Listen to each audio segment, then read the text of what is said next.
L'organisation des apothicaires en communauté est tout à fait liée à un système économique qui était celui de l'époque. Au milieu du XVIIIe siècle, on va voir apparaître une nouvelle théorie économique qui est le libéralisme. Et ce libéralisme ne s'accommode pas du tout de l'organisation en communauté des métiers.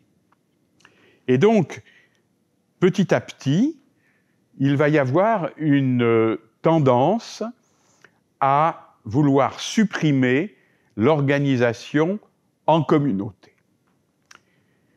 Lorsque Turgot, le fils, arrive au ministère, il va entreprendre de supprimer les maîtrises et jurandes.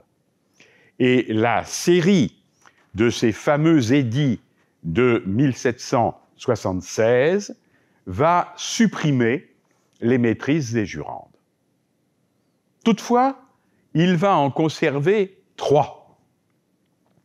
Il va en conserver 3, les orfèvres, pour s'assurer de la qualité des métaux précieux, les libraires-imprimeurs, pour pouvoir surveiller ce qui s'imprime, et les apothicaires, pour des raisons de santé publique. On considère qu'on ne peut pas déréglementer la profession d'apothicaire pour des raisons de santé publique. Mais le libéralisme économique étant ce qu'il est, l'air du temps étant ce qu'il est, on entreprend d'envisager une réforme de l'organisation des règlements qui sont autour de la pharmacie. Turgot va être disgracié, mais le système va continuer et en avril 1777 va paraître la déclaration royale portant règlement pour les métiers de la pharmacie et de l'épicerie. Ce document sépare définitivement la pharmacie de l'épicerie, crée un collège de pharmacie et organise un enseignement de la pharmacie.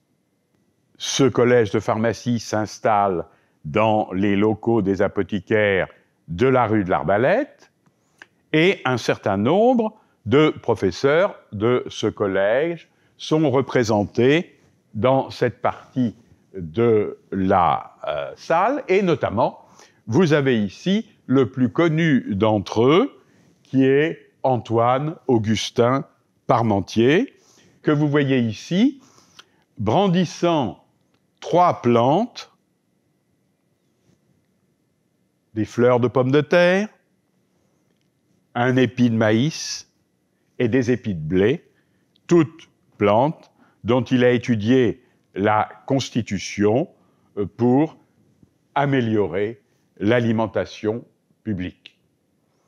Alors, ce tableau est à peu près identique à un tableau qui se trouve à Versailles, qui le représente exactement dans la même position.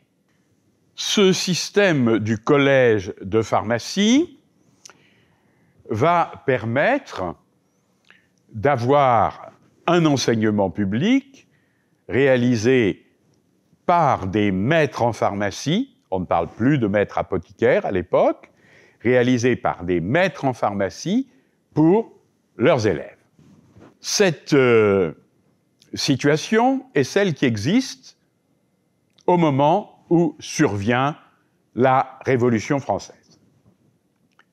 Période où il va se produire une nouvelle percée du libéralisme économique. Et il va paraître un décret, qui est le décret du baron d'Allarde, qui est un décret qui supprime tous les diplômes, toutes les nécessités d'avoir des diplômes.